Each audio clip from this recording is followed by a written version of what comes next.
I want to talk about kind of one of the big manipulations that goes on social media. This applies to fans.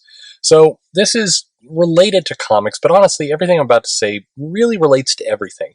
As we head into another political season, see if these words resonate with you. Maybe, just maybe, if I do my job well, if I can communicate my message, which is a crapshoot, I may help you have a more sane fall.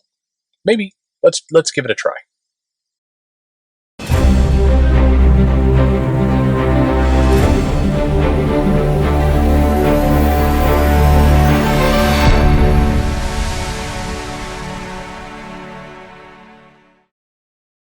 Hey everybody, this is Perch. Hopefully this is not a long video. I don't want it to be. I have this idea stuck in my head, and this is related to comics because this happens a lot with comics and fans.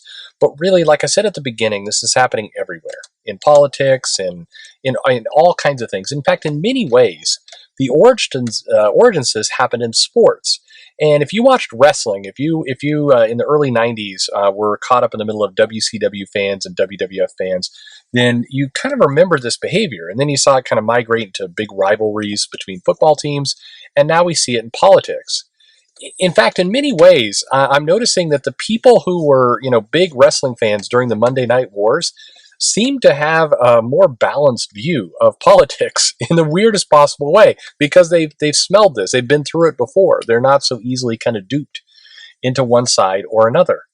Now, what does this have to do with comics? Well, online and social media right now, there's this increasing polarization. And sometimes it's between fans and some creators. Sometimes it's between, a comics gate or an anti-comics gate, or it's between, toxic fans and other fans that don't think they're toxic and are angry at the toxic fans, whatever. It really comes down to kind of two groups of people. And here is the biggest trick that the kind of leaders or the big instigators in these groups often use. And it's to basically say, if you don't align to one side or the other, you're a fence sitter, if you've heard that term before, or you're a wishy-washy person, or you're somebody who won't commit. There's a little bit of a truth here. And by the way, you will hear this with Republicans and Democrats. You'll hear this with all kinds of things where things are very polarized. And here's the reason why. Well, most people look at I'm going to use politics again for a minute. Most people look at Republicans and Democrats and they think those two sides hate each other. There's nothing that a really staunch conservative Republican hates more than a big liberal Democrat. But there is one type of person that both groups hate even more than each other. And that's the person that's not bought into the two-party system, the two-side system. The person who's sitting kind of in the middle going, you know what, I'm going to try this, by the way, with your super political friend.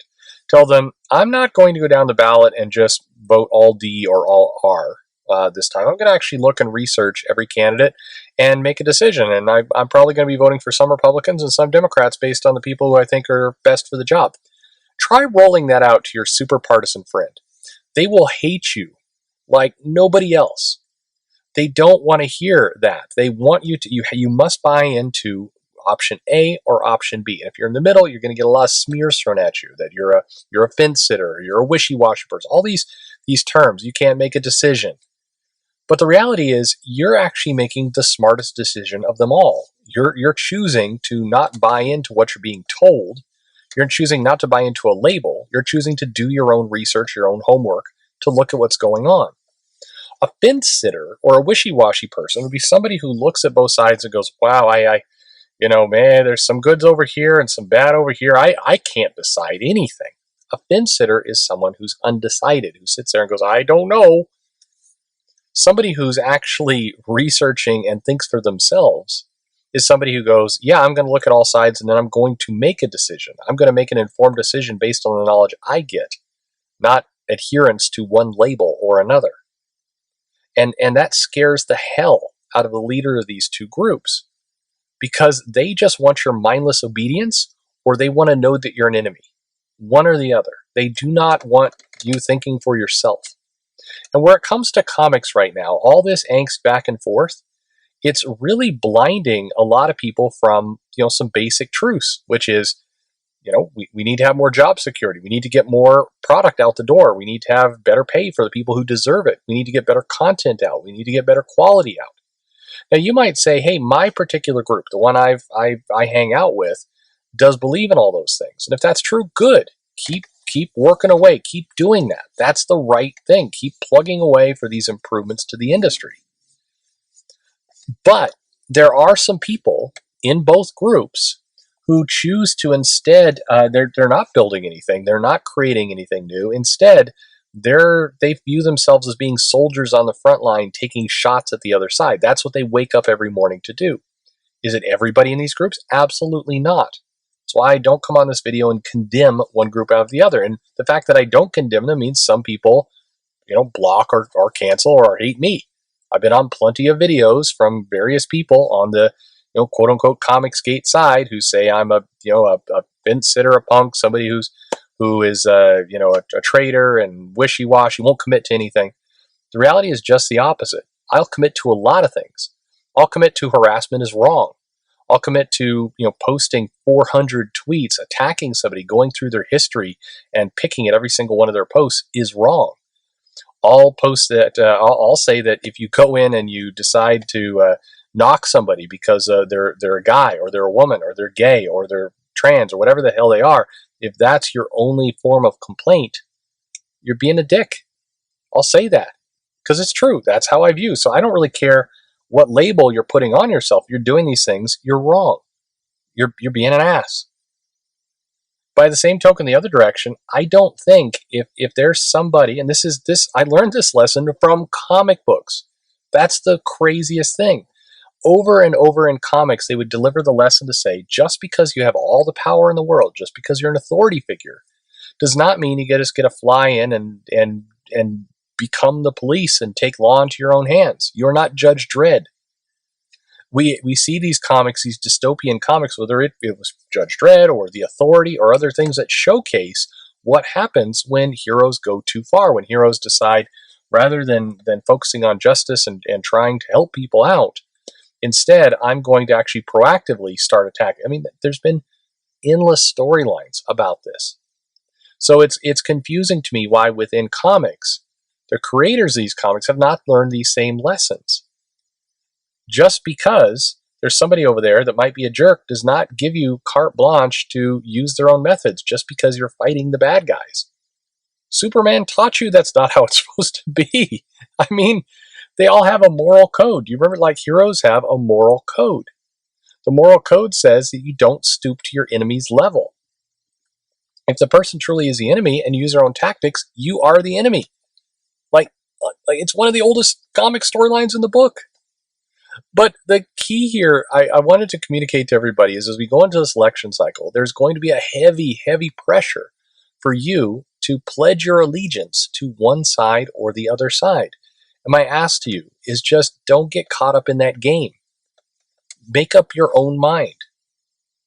Let's assume you're a smart person. You can do the research. I mean, we're living in the most information-rich age ever. You can go find these things out for yourself. So do the work. Find out. Vote with your mind, with your heart, with your conscience, whatever it is. Just don't vote because somebody else is telling you what to do. And when you start making up your own mind, just brace yourself, because people are going to come at you because you're not playing by the rules. You're not playing by the way they like to manipulate you. Where it comes to comics, it's okay to like who you like. You don't have to hate certain creators because your club hates them. You don't have to treat fans like garbage because they insult your book. You can just be a normal person. That's not being a fence sitter. Be prepared to take the insults. Be prepared for people to come at you. But it's worth it because you think for yourself. If you do that, I promise you, you will be happier. You will live a more comfortable, more fulfilled life. You will not get caught up in all the crazy drama. Most importantly, your emotions, your happiness, your sadness, your frustration will not become linked to somebody else to control. Have you ever had the feeling of it just you log in and suddenly you're all riled up? Maybe you listened to a video, maybe you read some tweets and you're mad. You're mad because the bad guys are doing something, and now you're mad too, and you get sucked right into that emotional vortex. Don't just don't be mad about the things you as a person are honestly mad about. If you're looking and you're seeing a creator post a tweet that you think is really, upsetting and wrong, be mad, but be mad because you saw it, because you don't like it. Don't be mad because somebody else told you to be mad. These seem like dumb things to say. Like just saying this in the video, I'm like, if I were you listening to this, I would downvote the shit out of this video because this is obvious common sense advice. And I guess I want to end with that. This is just advice. Do what you want. This is not a cult of personality here. This is you should decide what you want to do. Comics are meant to be fun. They're supposed to entertain us. They're supposed to provide some escapism. They're maybe supposed to provide some learning. And I think all of us, whether they're fans or creators, should remember that there are good lessons in these comics. And one of the biggest ones is, don't be the villain. I don't know. What do you say? Again, let me know in the comments if I made my point in here. I don't know that I did very well. I'm just saying, don't fall into the trap of seeing the middle as some weak position. In many cases, the middle is the strong position, and it's not truly the middle. Have your own values, have your own decision process, and make them as an individual. Don't hand over your thinking to some other group just because you need to be part of side A or side B. That doesn't make any sense. You're all great people. You're all smart people. Hopefully you're rolling your eyes at this point. I would be. Hey, thanks for listening.